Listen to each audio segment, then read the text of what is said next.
السلام علیکم ورحمۃ اللہ وبرکاتہ۔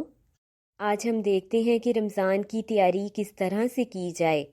ماہ شعبان کے نصف اول میں روزے رکھے جا سکتے ہیں، خصوصاً گزشتہ رمضان کے جو قضا روزے ہیں ان کو مکمل کیا جا سکتا ہے،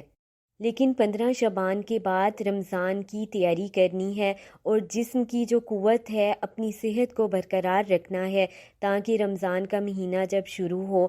تو صحت کے ساتھ یہ جو رمضان کے روزے ہیں یہ ادا کیے جائیں۔ خود کو عبادت کی طرف مائل رکھنے کے لیے یا رمضان کا شوق خود میں پیدا کرنے کے لیے کہ اس میں زیادہ سے زیادہ عبادت ہم کر سکیں، خود کو موٹیویٹ کرنے کے لیے ایسی ہم نے کتابیں پڑھنی ہیں کہ جس سے ہمیں رمضان کی فضیلت کے متعلق پتہ چلے۔ اس طرح کی آپ لیکچر سن سکتے ہیں جس سے ہمیں رمضان کے متعلق جو احکامات ہیں، ان کی فضیلت و اہمیت جو ہے، اس کا جو اجر و ثواب ہے اس کے متعلق ہمیں معلوم ہو، تاکہ رمضان کا مہینہ جو ہے وہ خوشی خضوع کے ساتھ ہم لوگ گزاریں۔ اسی طرح اپنے گھر والوں کے ساتھ یا ہمسایوں کے ساتھ رمضان کی جو گفتگو ہے اس سے بھی ذہنی طور پر انسان رمضان کی تیاری میں مصروف ہو جاتا ہے۔ اسی طرح گھر کی صفائی جو ہے وہ اچھے طریقے سے کر لیں تاکہ رمضان میں یہ جو وقت ہے ہم عبادت میں گزار سکیں۔ اسی طرح رمضان سے پہلے رمضان میں جہاں بیٹھ کر ہم نے عبادت کرنی ہے، جہاں پر نفل ادا کرنے ہیں، جہاں پر بیٹھ کر قرآن پاک کی ہم نے تلاوت کرنی ہے، اس جگہ کو بھی اچھے طریقے سے صاف پاک کیا جائے۔ قرآن پاک کی ترجمہ و تفسیر کا پڑھنا یا احادیث کا پڑھنا، ان کتابوں کو صحیح طریقے سے رکھا جائے، اور ساتھ ساتھ یہ بھی پلان کرنا کہ رمضان میں کون کون سے اذکار کرنے ہیں۔ صدقہ و خیرات کے متعلق دیکھا جائے کہ کس کس کو صدقہ و خیرات دینا ہے، کس کو زکوٰۃ ادا کرنی ہے، اور اسی طرح دیکھیں کہ قرآن مجید کی روزانہ کتنی تلاوت کرنی ہے، کتنے نوافل ادا کرنے ہیں، ذکر و اذکار، دعائیں وغیرہ، ان سب کا پہلے سے ہی سارا تعین کر لیا جائے۔ اور اس بات کا بھی ہم نے پکا ارادہ کرنا ہے کہ اس ماہ میں ہم نے ایمانی و روحانی ترقی کا جہاں پر ہم نے اپنا خیال رکھنا ہے، وہاں پر نیکیوں میں بھی سبقت اختیار کرنا ہے، اور اس رمضان کو پچھلے رمضان سے ہم نے بہتر بلکہ بہترین بنانے کی کوشش کرنی ہے۔ اور یہ بات بھی ہم نے ذہن میں رکھنی ہے کہ یہ رحمت و برکت کا مہینہ پورے سال کے بعد صرف چند روز کے لیے آتا ہے۔ اس میں زیادہ تر وقت جو ہے وہ ہم نے عبادت میں گزارنا ہے، اجر حاصل کرنے کے کاموں میں لگانا ہے، غیر ضروری مصروفیات کو ترک کر دینا ہے، اور اللہ کی رحمت پانے کے لیے، اس کے قریب ہونے کے لیے صدقہ و خیرات اور دوسروں کی مدد کرنی ہے،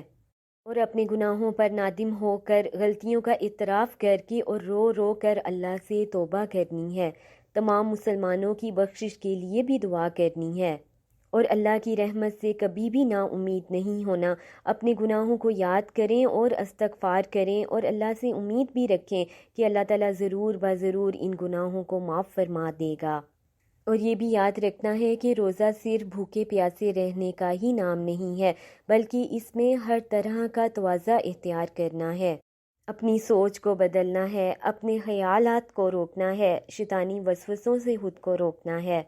ہر دن کو گزشتہ دن سے بہتر بنانے کی کوشش کرنی ہے۔ یعنی رات کو سوچیں کہ آج میں نے کیا کیا عبادت کی، اور اگلے دن کی ساتھ ہی پلاننگ کریں کہ کل میں نے اس سے مزید عبادت کرنی ہے، اگر نفل ادا کیے تو کل اس سے مزید نفل ادا کرنے ہیں، اگر ذکر و اذکار کیے تو کل مزید ذکر و اذکار کرنے ہیں، اور اپنی نیت کو خالص کر کر دوسروں کی خدمت کرنی ہے، جس میں کہ ریاکاری نہ ہو۔ جو بھی عبادت کی جائے اس میں ریاکاری کا شائبہ تک نہ ہو، کیونکہ جس بھی عبادت میں ریاکاری شامل ہو جاتی ہے وہ عبادت ضائع ہو جاتی ہے۔ اور ساتھ ساتھ اللہ سے دعا کرنی ہے، اللہم انی اسألک الہدی والتقی والعفاف والغنی، اے اللہ بے شک میں تجھ سے ہدایت، تقوی، پاک دامنی اور بے نیازی کا سوال کرتا ہوں۔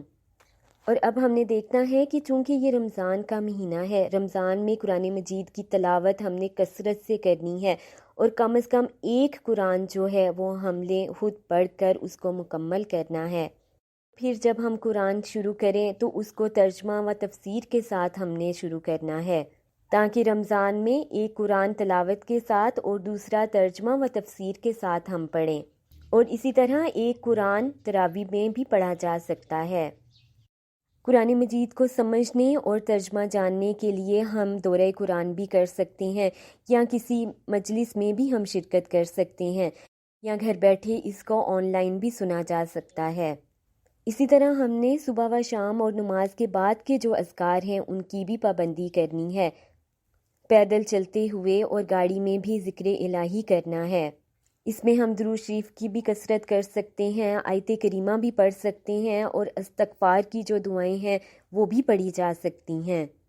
ماہ رمضان چونکہ صدقہ و خیرات کا بھی مہینہ ہے، اس لیے ماہ رمضان میں اپنی حیثیت کے مطابق دل کھول کر اللہ کی راہ میں ہم نے مال کو خرچ کرنا ہے۔